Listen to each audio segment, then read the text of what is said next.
Amén. Mira, esta semana vamos a celebrar el comienzo del año 2020. Wow, ya estamos grandes, ¿verdad? Año 2020. En muchos hogares es una tradición el celebrar juntos entre familia o celebrar con amigos. Hay algunos que toman 12 uvas y quieren comerse una uva con cada campanada del reloj, ¿verdad? Pero ya no hay relojes de péndulo. Nada más en la casa de la abuelita. Yo creo que va a haber alguna aplicación ahí del celular o algo, yo no sé. Pero hay costumbres, ¿verdad? De comerse las 12 uvas, de tener un deseo, un pensamiento, qué sé yo, conforme llega el año. Y así como en la Navidad te preguntan, ¿qué te amaneció en Navidad o el Día de Reyes? ¿Qué te amaneció? Cuando viene el Año Nuevo preguntamos, ¿cuál es tu propósito de Año Nuevo? ¿Cuál va a ser tu plan para este año? ¿Cuáles son esos propósitos que te vas a fijar, que vas a cumplir a lo largo del nuevo año conforme termina el anterior? Y es una costumbre, según Sarah Pruitt, que ha estado en la humanidad desde hace milenios. De hecho, hasta donde sabemos, los babilonios, hace más de 4,000 años, celebraban, o fueron los que empezaron a celebrar el comienzo del año. Obviamente ellos, su año no empezaba en enero, su año empezaba en la primavera, y lo que hacía es que tenían una semana de celebraciones, eran paganas porque eran para celebrar a sus dioses, y lo que hacían conforme entraba el año era en estas celebraciones decir, bueno, vamos a pagar lo que debemos, vamos a cumplir con los compromisos que teníamos pendientes, y este año vamos a tratar de portarnos bien para no hacer enojar a los dioses, decían los babilonios. Más adelante, en la antigua Roma, unas décadas antes de Jesús, fue cuando viene Julio César, y Julio César es el que dice, bueno, el año va a comenzar en el mes de enero, y lo pone a nombre de un dios que se llamaba Jano, era un dios de la mitología romana, un dios chistosísimo porque tenía una cara por aquí y tenía otra cara acá atrás, tenía dos caras. Entonces la idea era que una cara estaba mirando al pasado y la otra cara estaba mirando hacia el futuro, a lo nuevo, a lo que presentaba cada día. Y el punto era analizar y tener esperanza con el año nuevo. Para los cristianos, el año nuevo pues era la oportunidad de considerar los errores del pasado, pero también de considerar las bendiciones de Dios a lo largo de todo el año que terminaba. Fue un señor llamado John Wesley, que fue el fundador del metodismo, la iglesia metodista viene de él. En 1740 él empezó con una reunión, un servicio que se llamaba el Servicio de Renovación del Pacto. Y era un servicio que la noche del 31 se juntaba toda la iglesia y empezaban a cantar himnos, empezaban a leer la Biblia, empezaban a orar para recibir el año con una celebración al Señor. Y desde entonces, te estoy hablando de 1740, a la fecha algunas iglesias lo hacen. Especialmente las iglesias pentecostales lo siguen haciendo, le llaman vigilias y se reúnen para tener una vigilia o tener una noche de oración, de ayuno, etcétera. Independientemente de todo lo que te estoy platicando, el trasfondo de las celebraciones del Año Nuevo es un trasfondo meramente pagano, pero la mayoría de la gente hace propósitos de Año Nuevo. Es como decir borrón y cuenta nueva. A partir del 1 de enero tengo una nueva oportunidad de hacer las cosas bien. El problema es que las estadísticas dicen que de todos los que hacen sus propósitos de Año Nuevo, solamente el 8% los cumple. O sea, de 100 personas, nada más 8 se ponen a dieta de a de veras. De 100 personas, nada más 8 en realidad hacen ejercicio. Nada más 8 verdaderamente cumplen con su trabajo o trabajan un poco menos. El punto es que solo el 8% lo hace. Ahora, para que no te desanimes y digas tú, ay, pues si no más 8, pues yo por eso no tengo propósitos de Año Nuevo, quiero decirte que la Biblia tiene mucho que decirnos en cuanto al futuro y en cuanto al éxito que tienen los planes y los propósitos cuando estos están arraigados en la voluntad de Dios. Una cosa muy diferente es hacer planes egoístas, planes convenencieros, y otra es hacernos el propósito de cumplir el plan de Dios y cumplir las metas que Dios ha puesto en nuestro corazón. Proverbios 16 dice: del hombre son las disposiciones del corazón, mas de Jehová es la respuesta de la lengua. Todos los caminos del hombre son limpios en su propia opinión, pero Jehová pesa los espíritus. Escucha esto: encomienda a Jehová tus obras y tus pensamientos serán afirmados. En otras palabras, si quieres tener éxito en tus planes, tienes que asegurarte de que tus planes en realidad están en sintonía con los planes de Dios, que están alineados con lo que Él ha revelado. Entonces, hoy vamos a leer los primeros versículos de Josué y vamos a considerar estas cosas en Josué capítulo 1, del verso 1 al 11. ¿Lo tienes ahí? Escucha lo que dice la palabra de Dios. Aconteció después de la muerte de Moisés, siervo de Jehová, que Jehová habló a Josué, hijo de Nun, servidor de Moisés, diciendo: mi siervo Moisés ha muerto. Ahora pues levántate y pasa este Jordán, tú y todo este pueblo, a la tierra que yo les doy a los hijos de Israel. Yo os he entregado, como lo había dicho a Moisés, todo lugar que pisare la planta de vuestro pie. Desde el desierto y el Líbano hasta el gran río Éufrates, toda la tierra de los heteos, hasta el gran mar donde se pone el sol, será vuestro territorio. Nadie te podrá hacer frente en todos los días de tu vida. Como estuve con Moisés, estaré contigo. No te dejaré ni te desampararé. Esfuérzate y sé valiente, porque tú repartirás a este pueblo por heredad la tierra de la cual juré a sus padres que la daría a ellos. Solamente esfuérzate y sé muy valiente para cuidar de hacer conforme a toda la ley que mi siervo Moisés te mandó. No te apartes de ella ni a diestra ni a siniestra, para que seas prosperado en todas las cosas que emprendas. Versículo 8.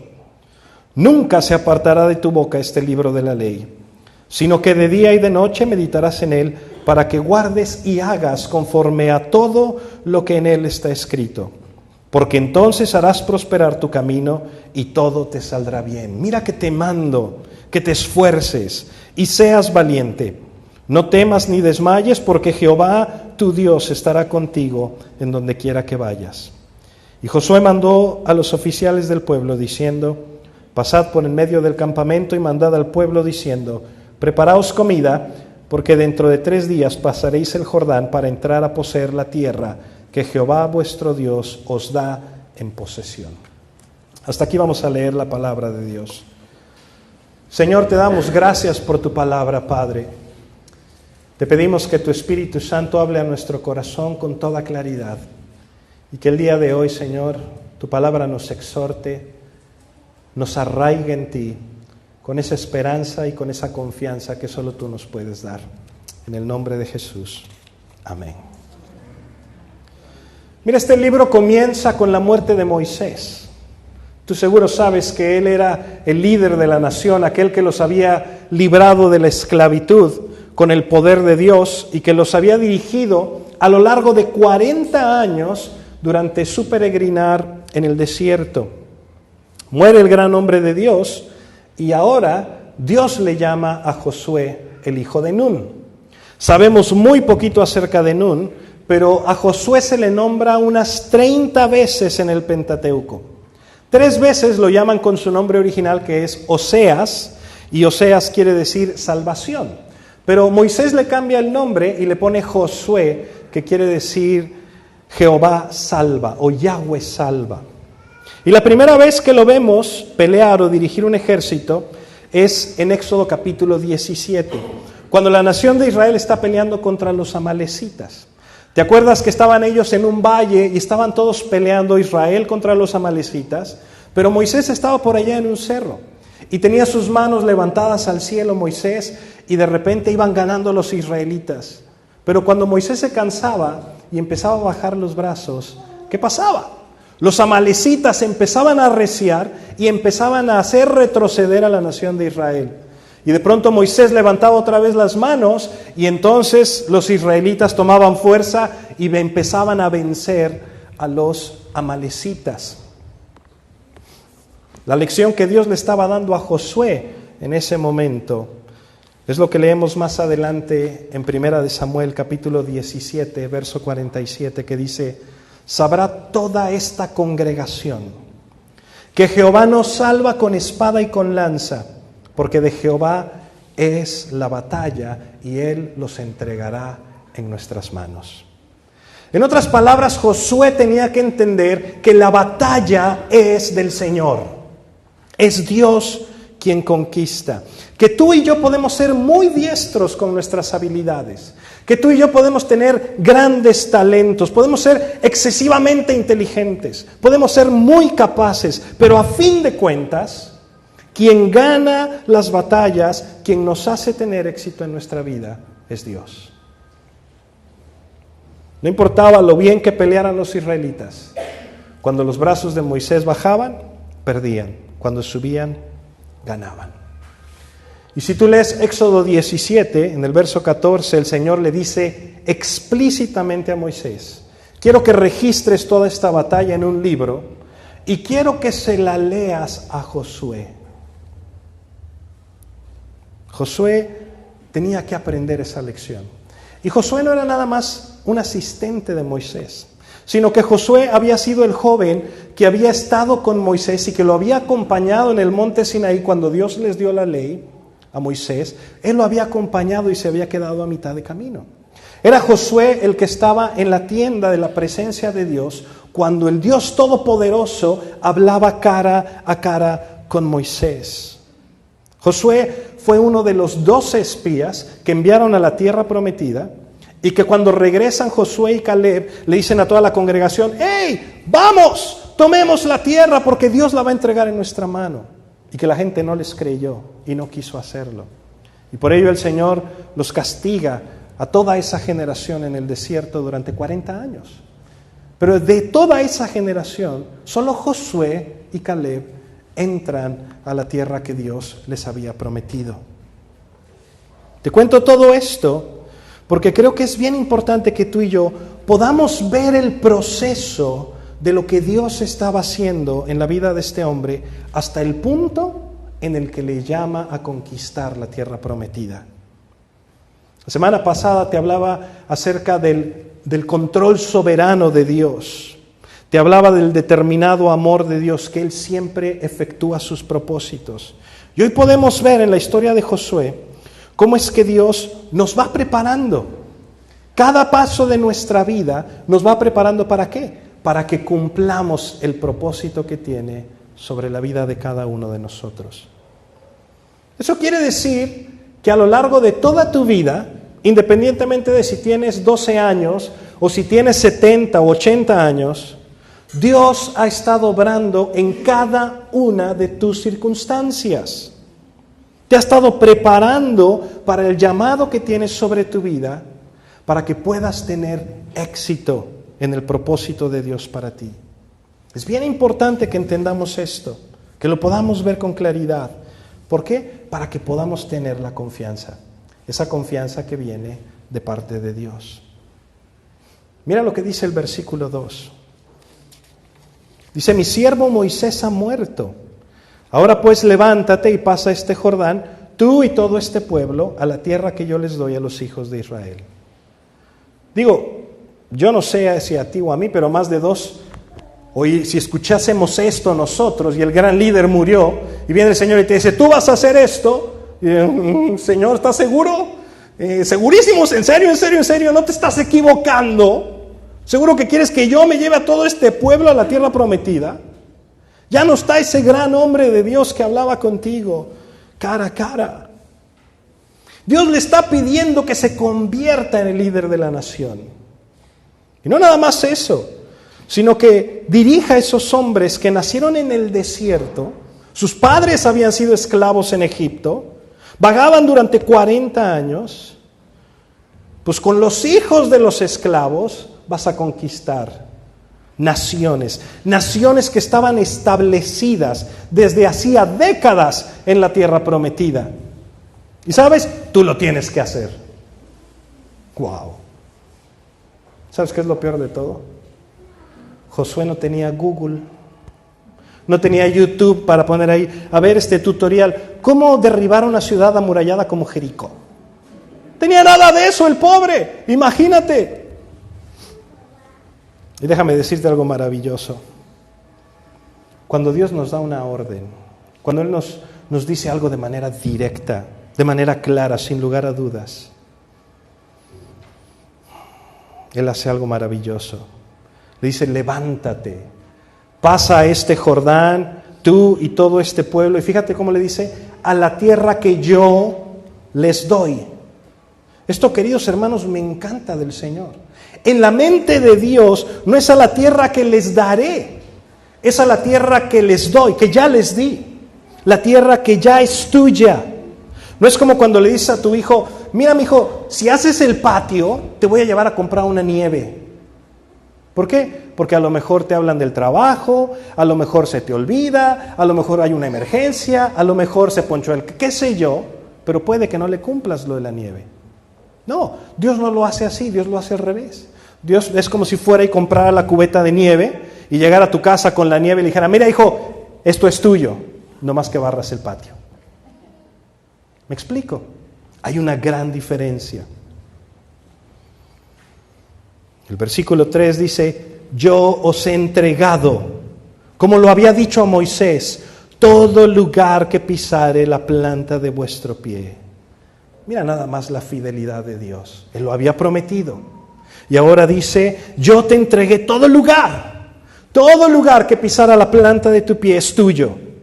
No tienes por qué acobardarte, no tienes por qué temer, no tienes por qué dudar, no tienes por qué tener ansiedad o incertidumbre, no tienes por qué dudar. Ya te lo entregué.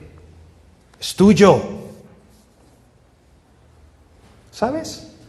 Eso es precisamente lo mismo que el Señor Jesús nos dice una y otra vez a lo largo de los evangelios y a lo largo del Nuevo Testamento.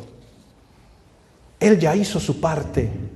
Él ya conquistó la muerte y el pecado y ha recibido todo el poder y autoridad para que cumplamos el llamado que nos ha dado. En otras palabras, no puedes fracasar. Es imposible que fracases porque Él ya lo hizo. La mayoría de las doctrinas de la Biblia lo confirman una y otra vez. ¿Te acuerdas de la Gran Comisión? Mateo 28, 18. Te lo voy a leer. Dice que Jesús se acercó y les habló diciendo, pon atención, dice, toda potestad me es dada en el cielo y en la tierra. Por tanto, id y haced discípulos a todas las naciones, bautizándolos en el nombre del Padre y del Hijo y del Espíritu Santo, enseñándoles que guarden todas las cosas que os he mandado, y he aquí, yo estoy con vosotros todos los días hasta el fin del mundo. Amén. ¿Cuánta potestad les da a Cristo? ¿Qué dice ahí? Toda potestad. ¿En dónde? En el cielo y en la tierra. Entonces, vayan y hagan discípulos. No pueden fallar. No pueden fallar. Ay, pastor, es que usted no entiende. Es que yo de verdad quiero agradar a Dios, pero comienzo con muchas ganas y empiezo con todo el punch, pero de repente, pues no sé qué me pasa, que caigo y me pregunto si me estoy haciendo ilusiones, si Dios me ama o no. ¿Qué dice la Biblia? ¿Qué dice la Biblia? Filipenses 1:6, estando persuadidos de esto, que el que comenzó en vosotros la buena obra, ¿qué? La perfeccionará hasta el día de Jesucristo. ¿Quién comenzó la obra? Cristo. ¿Quién la perfeccionará? Cristo. Somos una obra en proceso. Estamos en proceso. Levanta las manos, da esos pasos que tienes que dar y sigue adelante. ¿Por qué? Porque nos está diciendo que el éxito está garantizado. Punto. Ahora, si el éxito está garantizado, si el helado está en el congelador, es cierto, pero hay algo que el hijo tenía que hacer para comerse el helado, tenía que hacer el patio. De la misma manera, sí, el éxito está garantizado por Dios para tu vida, para la mía, pero la garantía es para lo que hacemos.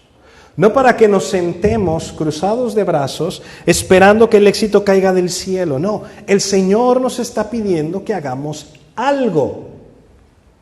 A Josué le dijo, levántate y pasa el Jordán.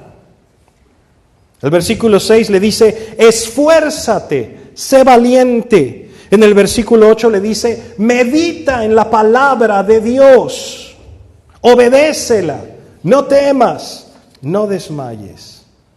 Sí, hay algo que tú y yo tenemos que hacer.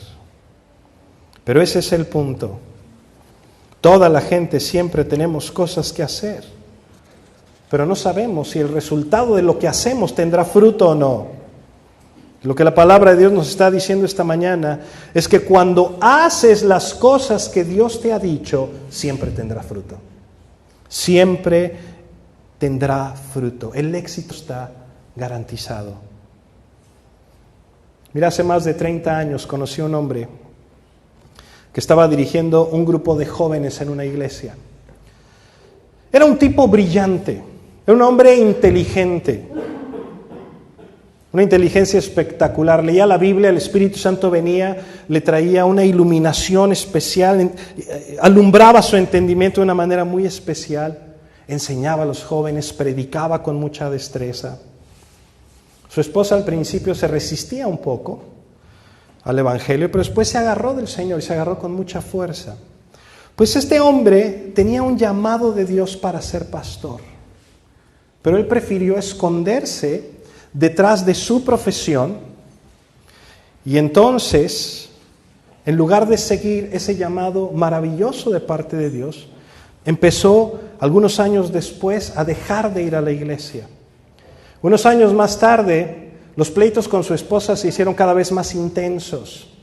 Al rato llegó la infidelidad, llegó el divorcio y las vidas de los dos cada vez se fueron hundiendo mucho más. Ahora, 30 años después, este hombre sigue sin congregarse, sigue alejado de Dios y solamente con el remordimiento de las cosas que pudieron haber sido. El mensaje de la Biblia, hermanos, no es un mensaje de todos van a tener éxito. No me malentiendas, no se trata de que todos van a ser exitosos. Es un mensaje de todos los que hacen la voluntad de Dios van a tener éxito. ¿Me explico? Es un éxito garantizado, seguro. Yo creo que la pregunta que todos nos haríamos es, bueno, ¿y cómo sé yo si estoy o no haciendo la voluntad de Dios? Escucha las palabras del Señor a Josué, versículo 7. Le dice, solamente esfuérzate, sé muy valiente para cuidar de hacer conforme a toda la ley que mi siervo Moisés te mandó. No te apartes de ella ni a diestra ni a siniestra para que seas prosperado en todas las cosas que emprendas. Nunca se apartará de tu boca este libro de la ley, sino que de día y de noche meditarás en él, para que guardes y hagas conforme a todo lo que en él está escrito, porque entonces harás prosperar tu camino y todo te saldrá bien. Si lees esta receta, el caldo es muy sencillo. Dice que medites en la palabra de Dios de día y de noche. Es decir, que leer las Escrituras sea tu disciplina diaria, que sea algo que haces constantemente, escuchar el corazón de Dios en las páginas de este libro. ¿Quieres conocer la voluntad de Dios? Tienes que venir y leerla. El día de hoy no tenemos excusa. Ya hay aplicaciones que te despiertan con el capítulo del día. Hay programas para leer la Biblia en un año, para leerla en 6 meses, para leerla en 3 meses. Hay Biblias digitales, hay Biblias con letra gigante, hay Biblias de bolsillo, hay Biblias de piel, hay Biblias de plástico, hay Biblias de Lego. Hazme el favor. Y si no sabes leer, hay Biblias en audio, hay Biblias en video. Vaya, no tenemos excusa. Si no estamos meditando en la palabra de Dios diariamente, entonces no nos quejemos de que no conocemos la voluntad de Dios. Pero también dice que no se aparte de nuestra boca. Quiere decir que también tenemos que hablar la palabra de Dios.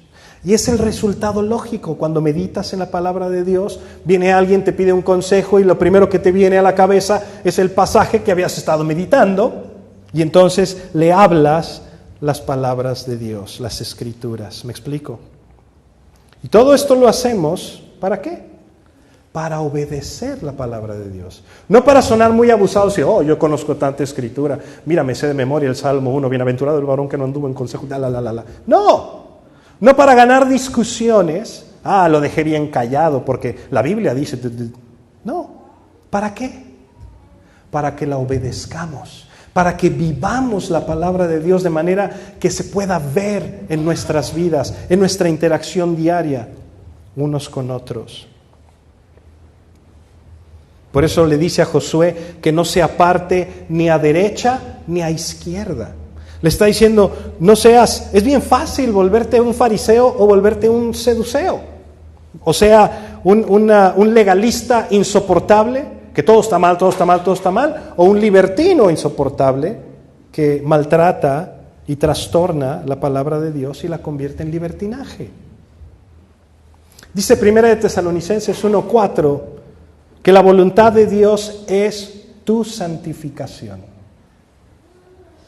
La manera en la que tendremos éxito en nuestra santificación es la misma manera en la que Josué tendría éxito al entrar a la tierra prometida. ¿Cuál? La palabra de Dios.